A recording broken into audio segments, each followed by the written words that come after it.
different location. What are we doing? Have a coffee. Different hospital this time, and yeah, so is my mother, not my father this time, and we're in a different hospital. Is this one shake? I think they're all shake. Shake gently before enjoying. Get a bit of warmth in here.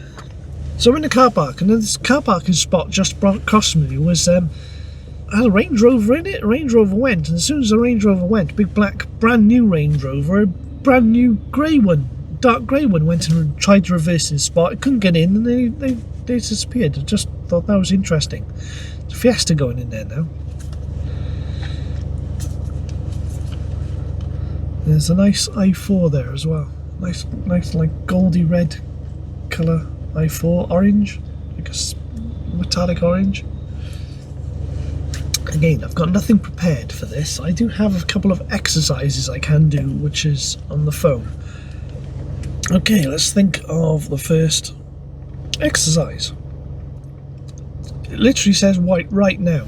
Turn the camera on. I turned the camera on. Say only right now I feel. Then continue for 2 minutes. No planning, just honesty. This builds emotional fluency. Emotional fluency. I am fluent in emotional. Right now I feel. But we're talking about emotions, so we should be really talking about emotions. So you got love, fear, things like that, rather than I feel moderately warm. If I turn the engine off, the blowers off, it's slightly cold, and if I put them on, it gets slightly too warm. Now, there's no air conditioning in here.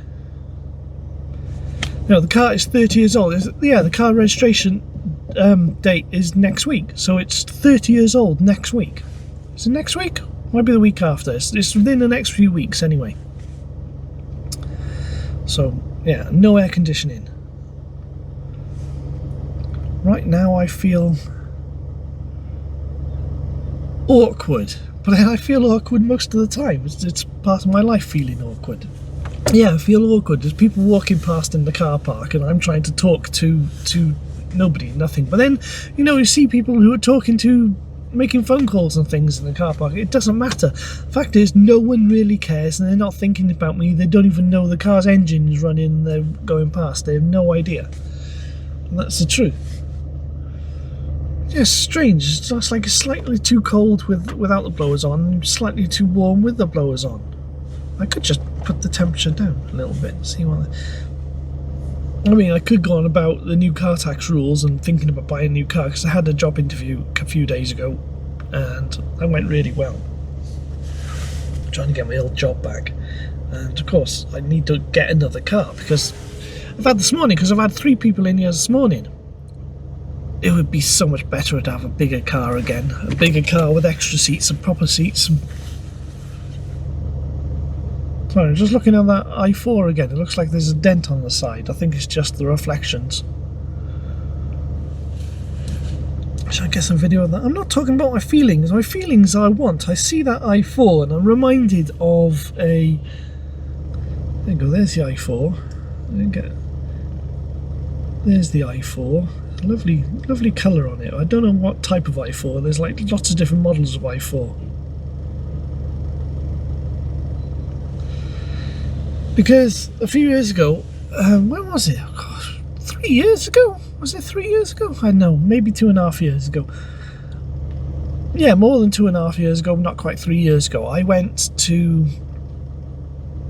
BMW, sitting at BMW. I was looking on Auto Trader in the morning. I was looking at i4s. I quite like the i4. I know a lot of car enthusiasts, in quotes, don't like cars like that, but I like the i4. Yeah, I was looking on the BMW website in the morning. I was speccing up your perfect i4. I'm like, selecting colours and seats and stuff, and the exact model. The M60 wasn't out then; it was just the M50. So I spec'd up an M50, which is the highest spec. The 4-wheel drive, the motor on the front and the motor on the back.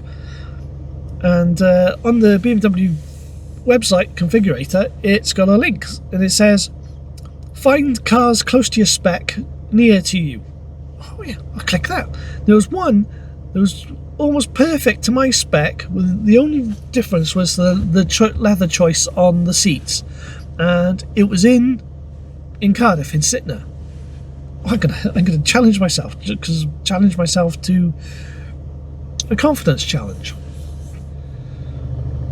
Sorry, getting distracted. I put my hands on the steering wheel and that, and I'm worried about all the noises being picked up on the microphone. So I feel I need to put my hands down here out the way, because I'm going to just make lots of irritating noises on the microphone. I don't know what the microphone picks up. I've got noise cancelling. Oh, there's a Astra, a white Astra going into that spot now. Anyway, so I walked over to Sytner. Sytner is the name of the dealership. It's a like a chain dealerships, and they've got a BMW dealership in Cardiff. And the engine fan keeps coming on, so I'll turn it off now. So I walked up to the desk. I went up to the desk in Sytner, and I asked, "Can I ask about a car you've got? Can I ask about a car you've got?" Yeah, the person on the desk was really, really nice, really. I found that in a lot of dealerships, the people on the desk, on the reception desks and dealerships, tend to be really, really nice people. Really nice people. Whether we've been to, when I went over to, with my friend, to other places, Aston Martin in Bristol, and where else did we go? We've been to a few dealerships. Even when I'm asking my own, nice people in Newport, in Porsche, Newport, the one in Newport. They used to be in Cardiff, yeah. I think it's the same person on the desk, because I went to both those showrooms, the Porsche one that was in Cardiff, and now it's moved to Newport, and I think it was the same person on the desk I talked to there. But anyway, we're talking about Sytner BMW. The woman said, "Yeah, take a seat, I guess I want to talk to you now." So I took a seat. I felt really, really awkward. Really? I shouldn't be here.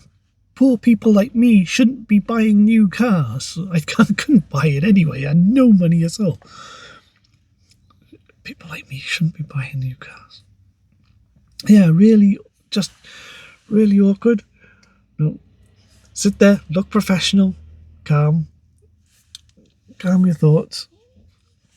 Everyone was really nice. And the person came out and he had a chat to me, and I said, "Yeah, I've seen this." I described the car. I said, I saw it on the website this morning, and I said, look at ones close to your spec, which are close to you. So I did. After a little bit of discussion, he said, "Yeah, I tell you what, I'll go get it out. It's in the pound. It's not in the main showroom. It's at the back." Because it's a big showroom. The BMW in Cardiff is a big showroom. They've even parked them up on the roof. They've got a ramp and everything. It's a big showroom. He said, "Yeah, I'll take you out the outside, up the back, and I'll bring it around, and you can have a look around it." So, wow, we're getting somewhere.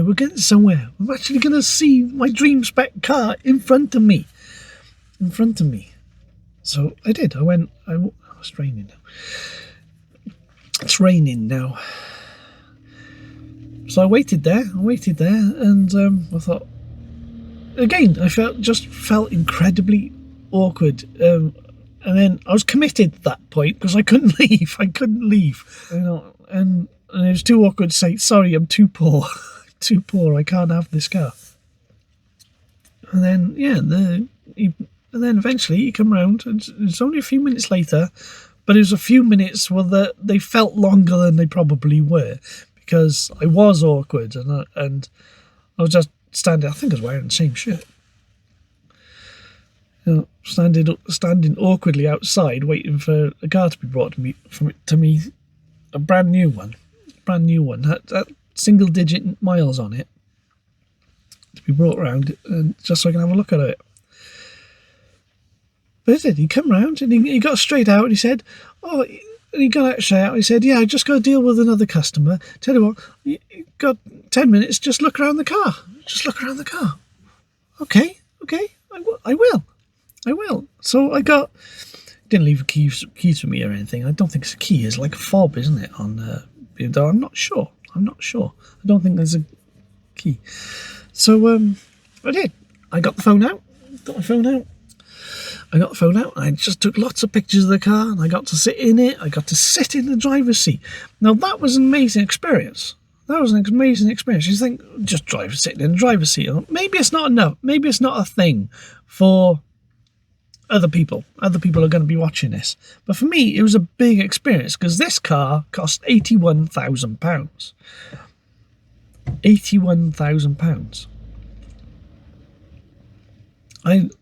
Was that the most expensive vehicle I've sat in?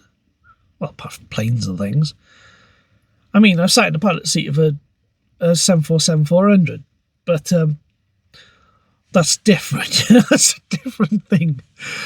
That's something you can't own. But a car is something I could, if I had enough luck, I could own. Though I couldn't afford it. There's no way I could afford it, even with the work I was doing, even being employed at the time. There's no way I could afford £81,000. No way anyone I knew could afford £81,000 for a car. But I like cars. I was playing, like, my favourite toys when I was a child was always my little Matchbox and Majorette and Hot Wheels cars. And I've still got a bunch of them all over the place. They're still mine. It's always my dream to have a nice car. I mean, you could say that the car I've got now is a nice car, but it only cost me £650. But I've had it 13 years. Because when I went to pick this car, it was £750, I think, was the price. I had £750 on me, but he knocked £100 off when I was there. And so I got it for £650. And I've been offered over £1,000 for it. Yeah, I've been offered, I think it was £12,000 I was offered for not 12,000, £1,200 I've been offered for the car, and I said no, because I like this car, because this car is my project car, it's my car. For me, it's just, being the only car in the family now, it's just doing a lot of work. And it's got wear and tear, got the rust coming on several spots now, and it's starting to show its age. It's really starting to show its age. But I'll put the pictures up. The pictures of this BMW. So I went around and looked at this BMW. Yeah, that's the point I was saying. When I sat in the driver's seat, it was like, this is something I feel I can never achieve or never have. Just because you see videos or TV programs or YouTube now where people sit in cars. I know the i4 wasn't liked by a lot of journalists. No, people can criticise the size of the doors and things like that. But I like it. It was just like this level of car, something that costs a lot of money, that's brand new, that's not like second, third, fourth hand car, is something I felt I could never achieve. And just the experience of sitting in the seat. You know, something that's got controls. Well, I got controls on the steering wheel. It's just a horn. That's all I've got. I got a horn button. That's all I got on the steering wheel. There's nothing else. Because my other car, previous to this, was a 1993 RVR Space Runner. Yeah, it was a meaningful experience. Let's say it was a meaningful experience for me, just sitting there, because I felt like a view of the dashboard, a view of the controls that somehow I would never achieve or never be able to achieve. And you see these things on TV programs, and I'd really like that, and here it was in front of me, but it was like I could physically put my hands on the steering wheel, I could physically put my hands on the controls, and yet it was still beyond me. So it was an emotional experience.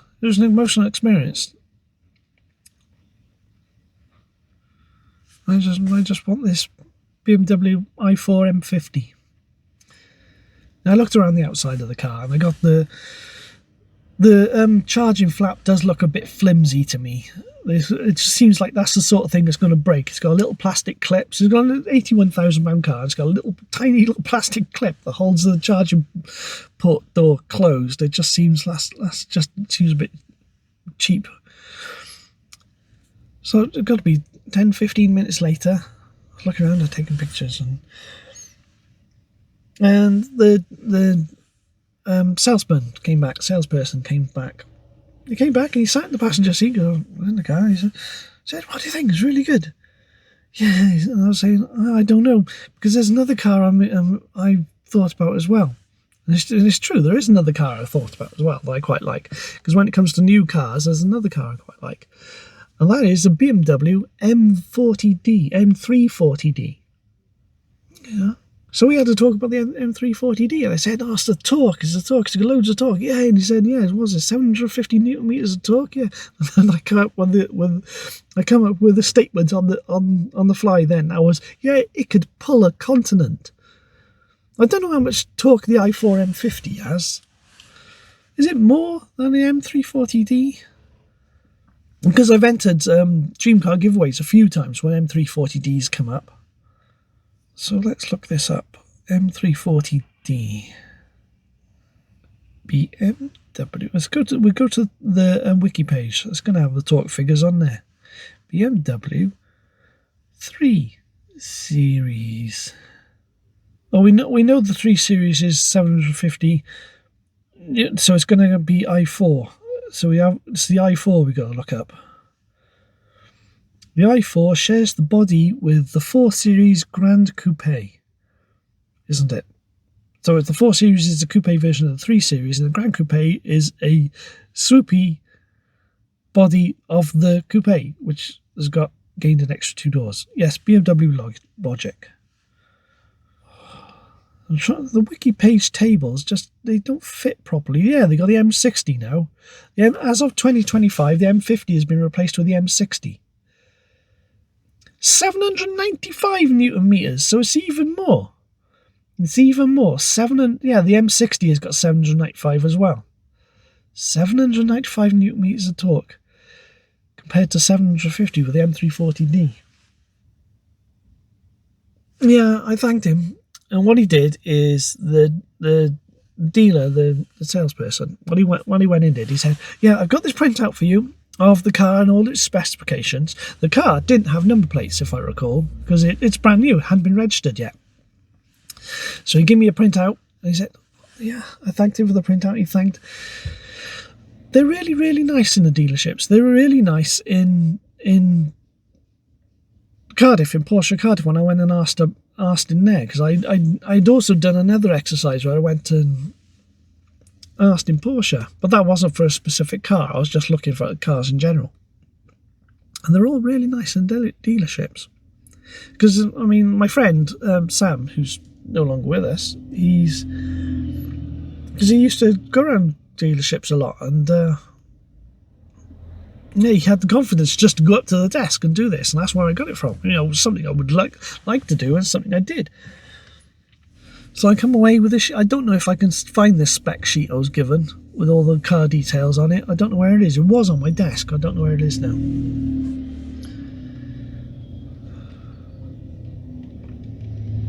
But I did something similar in the Porsche dealership before I moved to Newport.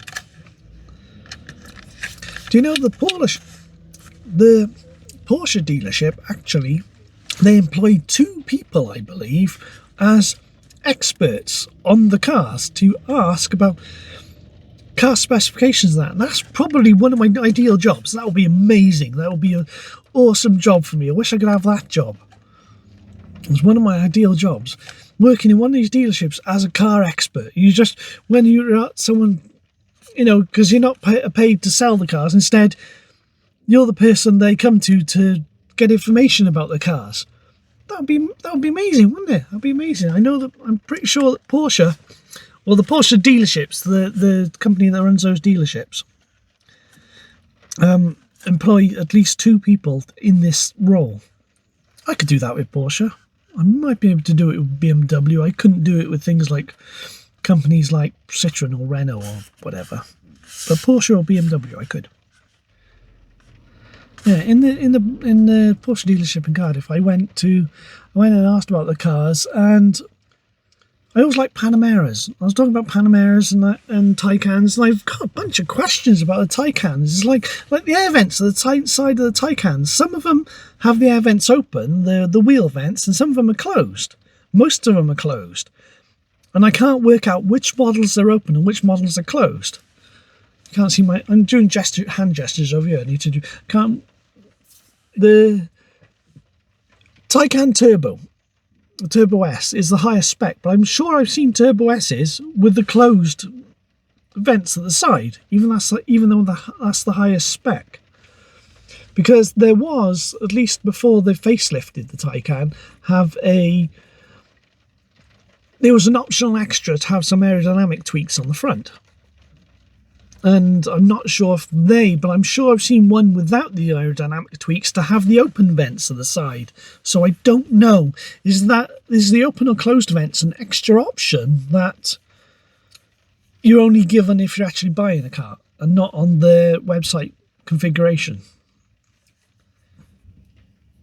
But yeah, I had a bunch of questions like that when I went to the Porsche showroom when it was still in Cardiff. And I always liked Panameras. I always liked Panameras. Always liked Panameras. Even like the first gen Panamera, even though that seems to be rejected and disliked by the car enthusiast community. Most of the car enthusiast communities are they like one brand or one type of car, and they dislike everything else, and they don't even consider anything else. That's a lot of people in a lot of. It doesn't have to be cars, it could be boats, planes, whatever. There's a lot of people like that. It could even be... I'm sure it's the same with people who like clothes or anything, or ceramics, I'm sure everyone has the same thing. Similar sort of groupings of people who don't like anything outside of their own interests. And they're not willing to choose other things. Well, when it comes to cars, I like most things.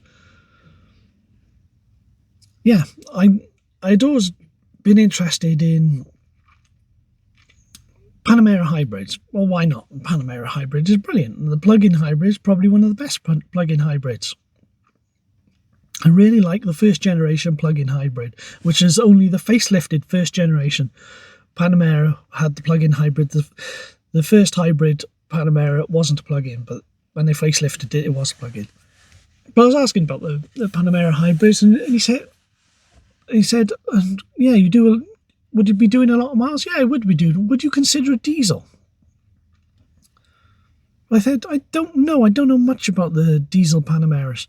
And he said, yeah, the second generation Panamera, the diesel, was only there for when they facelifted the second generation Panamera, they got rid of the diesel. So the second generation Panamera, before pre-facelift, was available with a 4-litre V8 diesel. I'm not sure what other cars this engine has been. It's probably an Audi engine, like a lot of the Panameras and the Macans and things like that share that with an Audi, but I don't know of many 4-litre diesels. I've got a feeling Mercedes have a 4-litre diesel, but again, it's not in a lot of cars, is it? It doesn't seem to be common. But that's another huge, massive torque. I've got a feeling that's more than 750. It's like 800 Newton meters of torque in that. All right, let's go back to Wikipedia. Panamera. No, yeah, Porsche Panamera. So second generation pre-facelift Porsche Panamera diesel was only available with that one diesel engine, and so second generation. G2. There's a diesel. Where is it? There's the V8. Diesel, 4-litre, twin turbo V8. 416 brake horsepower, 800 Newton meters torque, 850 Newton meters of torque, you see? That's 100 more than the M340D I was talking about, which I said has got enough torque to pull a continent. Why am I so obsessed with torque? Well, it'll be another story for you, which I've probably said before on these things, on these talks. Is I was in this car in 2017. We're in this, and my mother and I were in the car. We were going on holiday, and piles of stuff. Yeah, my mother goes on holiday, takes everything. We couldn't fit the kitchen sink in. The boot was full. And my little 89 horsepower, we're going up the mountain, going up the mountain before Dolgelly. You know, the Mach Loop. You know where the Mach Loop is? The valley's there. You can go going up the hill. It's a really steep hill and goes on for miles. Really steep mountain. I couldn't get up. I was getting slower and slower and slower. I had to go down into second. So we were struggling. Just a little. I love my Paseo, but yeah. It could have done with a bit more puff. And since then, I've thought, yeah, I want a car with a bit more torque. So when I've been looking at cars, I want something with a bit more torque so we can actually get up the mountain. Poor little Paseo. If I was on my own, I wouldn't take half as much stuff and it would be fine. But no, I had my mother in the car and we were loaded up with everything. But it was a good journey. That's one of my best. That was a brilliant day. I enjoyed that. My mother and I took a convoluted route around Wales, travelling to the north. And just travelling to North Wales, so we just took a convoluted route and went all over the place. So we stopped off at different places on the way up, took vistas and pictures. Maybe I could put a picture here. It was the same day we parked in a car park in up in the desert somewhere, the deserts of Wales, and there was a Austin 7 a group of Austin 7 enthusiasts with all their Austin 7s. I got to talk to them, and I got a brilliant picture of an Austin 7 because I was using film at the time, and I had black and white film on me and my film cameras. Yeah, that was good. So it was a brilliant picture. That is, it's a brilliant picture. But back to Porsche. Yeah, so I've added diesel Panamera to my wish list as well. So what are my favourite Panameras? My favourite Panameras are first generation hybrid, but it's a post-facelift hybrid, which is the petrol 3-litre engine, not the 2.9, but the 3-litre engine, because the Audi engine was later 2.9, that's the 2.9 is the one that goes into Macan. Now that interests me. The first generation Panamera hybrid has a different gearbox than the second generation hybrids, because it's got this weird ZF gearbox where they've replaced the torque converter with the electric motor, and that's how they've managed to fit it in. What gearboxes? Because they got, the thing is with the Panamera, they couldn't do with the first generation Panamera hybrids. They couldn't have the V8 as a hybrid because I think the engine and the gearbox setup that they had at the time wasn't able to fit in the V8. Whereas the second generation, they specifically allowed for the extra space so they could have the V8 and the hybrid system. I believe that's what happened. That's why the first generation Panamera hybrids were only the V6s, 3-litre V6. So I like Panamera hybrid. So with the second generation, with that 4-litre V8 diesel, I think I kind of like that. That's got its own appeal. Sorry about talking about cars. I was meant to be talking about what I feel.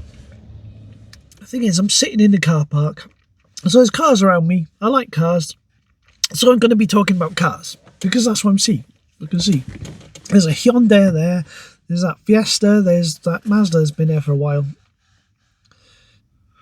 There's a brand new electric Renault 5 just pulled up. Okay, it does look okay, doesn't it? It does look good. But I couldn't have a normal Renault 5 with they got a turbo version and an Alpine version. I couldn't have a normal Renault 5. I couldn't have the new Nissan Micra either, knowing it's just a rebadged one of those. That would bother me. That would bother me. I was just playing with this. I'm out of coffee now. I want a coffee. Well, it's meant to be talking about feelings, but because I can see cars around, why do I like cars? Well, I used to play with the toys. That's because they were little toys and I could take them all around with me, and I used to like having them with me, like toys with me. When I was younger, there was always a dream. And because I couldn't go on a holiday and I couldn't go places when I was younger, the cars were like freedom. I could go on fantasy trips, and I love doing road trips. I absolutely love doing road trips. But again, I haven't had the money. Also, I haven't had a totally reliable car. I mean, I've had this 13 years and I have done some trips with it, like I was describing going to North Wales.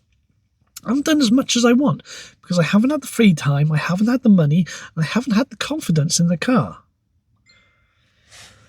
I get a text message now. Although it hasn't really let me down yet. And when the belts broke, it was still able to get me home. I'm in room doc coming in a bit. Oh, so my mother's going to be a little while. My mother could be a little while. I'm getting more messages. Yeah, it's like the car now. I got this squealy belt, and the belt has broken on me twice last year. Twice. The accessory belt. So I'm scared to take it on a longer journey.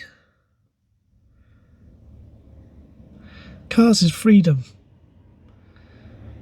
Because, growing up with no money, and you couldn't go anywhere, didn't have much freedom, rarely went on holidays, rarely went on day trips. And cars always represented freedom, a way of going places and doing things. Not being told you have to be here and you have to be there and you can't go here and you can't go there. It's the freedom I didn't have, especially as a child. I mean, I don't want to get into politics, but the government are trying to take people's freedom away. And I feel really hurt by the government's stopping people driving and putting more restrictions on and increasing the costs all the time. You got a tax reform the end of next month. It's like I've been looking at Skoda Roomsters. The 1.6 diesel Roomster. Because I really enjoyed, because Dad's old Roomster, I enjoyed driving it, and I miss it. I miss it. Even though it's only the 1.489 horsepower, so it's the same horsepower as this, but even less torque in a bigger, heavier vehicle. Yeah, it's been £30 tax. £30 tax for the 1.6 diesel until the end of next month, when it's going up to 165 tax. 165. It's 220 for the Paseo now. When I first got the Paseo, it was 120. It was £120 when I first got it. It might have been lower than that, actually, because I started recording the tax a few years ago, the tax I pay every year, and I think I've got a spreadsheet of all the tax I pay. Yeah, and I feel really not insulted, offended, because I got to try and, I mean, that's why we're doing this exercise I just started this video with. So put words to your feelings and emotions. Hurt. I don't know about insulted, I don't know about offended. Can the person's getting into the car next by here now. Little Hyundai. Can they get in? Because the thing is with car parks, they're quite narrow. But then I do have a smaller car than most other people. No, they got in. It's fine. Yeah, the word I can describe how I feel about what the government are doing with driving now is hurt. I feel hurt. It's like, it's my interest. It's my freedom, and I feel as if it's being taken away from me. Being taken away from me. Now, I've worked so hard for the car. Worked hard. I come from a very poor background. Growing up in council houses and that. So yeah, that's how I feel. And of course, one of my dreams, which I have talked about before, is to drive around the United States. Get a car to drive around the States. I mean, my perfect car to drive around the States is a SLR McLaren. Yeah, an SLR McLaren, because it'd have to be left-hand drive. But if it was a car that was a left-hand drive version of a right-hand drive car, that would cars available in right-hand drive, that would bother me, because it feels like I would rather have the right-hand drive car, especially with the muscle memory of changing gears down here with the left hand. But the McLaren SLR, they were only ever built as left-hand drive cars, but the handbrake is on a right-hand drive handbrake. So the SLR McLaren yeah, I quite like SLR McLarens. And the idea is, I'd have enough money to buy an SLR McLaren here. I think I'd rather a black one than the silver one. But there was, going back to Harry Metcalf again, he drove a lovely green one up to the Lake District. I think it was the Lake District. And if, it was talking about fantasies now, fantasy levels of money, I would get one of these shipping companies to ship. I'll buy it in this country and ship it over to the States, but ship it to Boston, New York or something, and then I'll drive down. I'll drive down to Philadelphia. Well, I'll pick her up, and then we will spend 2 months, 3 months maybe, driving around the States, going different places every day, in different location, different city every day. Just drive around the States. Try and do clockwise the whole way around. Just different state and different city every day. Yeah, it's one of my dreams. This was one of my shower thoughts. What things you think of in the shower are like the things that just come to you in the shower is what you really want. And that's one of my dreams is, finding a lovely car park with a brilliant vista in, I don't know, Colorado or Utah or somewhere like that. And then both of us sat there enjoying the view.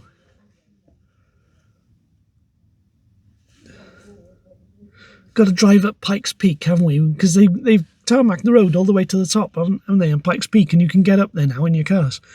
Yeah, drive an SLR McLaren up there. I mean, it doesn't have to be an SLR McLaren. I mean, I'm just saying that's like a fancy, but there's lots of other cars that are good enough. Like there's a Dodge Ram that's rusty and is in a garage not far from where I live. And I think, I'd take that somewhere and restore it to my own custom specification, and I'll ship that to the States and drive that around. But I also like, when it comes to American cars, I think my favourite American car is a 71 or 72 Buick Riviera. It doesn't have to be the boat tail, but the boat tail would be nice. But yeah, Buick Riviera. And I've also got the idea is I'd go to the States and buy a Buick Riviera from somewhere and drive that, and actually buy it there, drive it around the States, and then when I come back home, bring it with us. Because if I had the SLR McLaren, I'd still want to bring it home, because I get so attached to vehicles and I can't let go of them. I mean, I've had this 13 years and I have no intention of getting rid of it, even though there's problems that could be terminal coming up. I really need to do a walk around of my car, actually, photographing all the problems with it, and then go to one of the owners groups and say, because they've always got parts on the owners group, and saying, what parts do I need, what can be fixed, what's an issue. I think getting spares of the windows, the hard to find windows, because the side windows are really hard to find. I don't know about taking this to the States. I mean, would it be awkward driving on left-hand drive roads? But that's nothing. I was, again, going back to Harry Metcalf now, because he did that trip in the Maserati. going to Switzerland and that, going on trains in Switzerland. I was wondering, I'm driving on the continent in Europe. I mean, I could experiment. Ireland's not far away. And I've been across to Ireland, was it 3 times? But of course I didn't have a car then. Yeah, the last time I went to Ireland was 26 years ago. Again, those were only trips over and back, just day trip on the ferry. And could I take this to Ireland? I could experiment, couldn't I? Driving in Ireland. But the thing is, you drive on the same side of the road in Ireland. But it would be practice in just going overseas to another country with the car, wouldn't it? It would be practice. Yeah, maybe I could do that. How much would that be? I won't look it up right now. There's some people talking outside. I don't know if you can pick up the voices, but for the last 10 minutes, people have been talking outside the car and next to the car. We've been recording for an hour already. Right, this Kia next to us is going, and I can see a Jazz, one of the newer Jazzes. You don't see many of the older Jazz. You still see loads of the older Jazzes on the road. You don't see any of the newer ones, apart from that one's there. Honda Jazz. Yeah, now my mind's going back to Roomsters. Skoda Roomsters. Skoda. Pronounce it properly. Skoda. The only one that's still £30 tax is the Green Line. And there was a lovely white Green Line on Auto Trader this week, and yeah, I put that on favourites list. I'm gonna have that. If I get the job, I'm gonna buy that. But it's gone already, so it's gone. I did take a screenshot of the dealership, and I did find the dealership on Google Maps. If I do get the job, maybe I could call them up and get a Skoda Green Line. No, it's got decent. It's got an okay amount of torque, but it's got not much horsepower. So it's not going to be very fast. But it doesn't have to be fast. I mean, it's a Roomster. But it would be a car that's cheap to tax, cheap to insure, and cheap to run, and does loads of room. The Roomster. Yeah, Roomster Green Line. I'd have a great Roomster Green Line. It'd have to be a nice colour, because the Roomster seems to be a car where not all the colours is available in seem to suit it. They drove that blue one, didn't they? Skoda drove that blue one across Australia. I believe that was a 1.9, the 1.9 PD engine. The thing is, with the PD engine in the Roomster, it's the most expensive to tax and insure, and it's available. There's only 105 horsepower, but it's a PD, so you can modify it to stupid horsepower if you wanted. Yeah, what was it? I was reading the other day, or heard, yeah, PDs, the 1.9 PD has been like modded to 600 horsepower. Imagine that. You get a Skoda Roomster, but you keep it stock on the outside with the stock wheels. Well, obviously you have to put some better tyres, maybe better brakes on it. But you have a 600 horsepower engine in it. That was 600 horsepower engine in it. It's just stupid.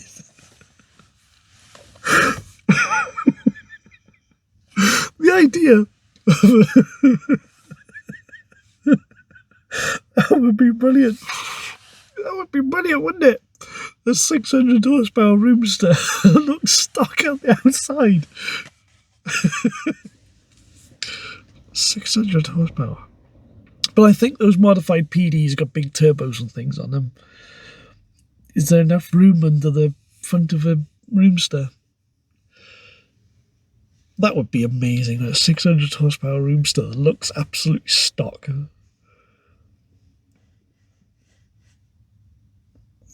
What other cars can we talk about? I was meant to be talking about feelings, none I'm talking about is cars. There's a Mitsubishi Outlander PHEV parked down there in a nice sort of colour, like a bronzy grey colour. Yeah, with these new tax laws and what cars are cheap to tax and insure are going to be comfortable. The thing is, I like Fabias as well. The second generation Fabia. And now I believe it's only the Green Line Fabia is the cheap to... Because the Green Line Fabia used to be zero tax. Up until, I think it was last year, it was zero tax. And now I think it's the only Fabia that's at 30 quid. And my mother is coming back, so I think it's time to get ready and I will end. Pick up all my things and I will see you later.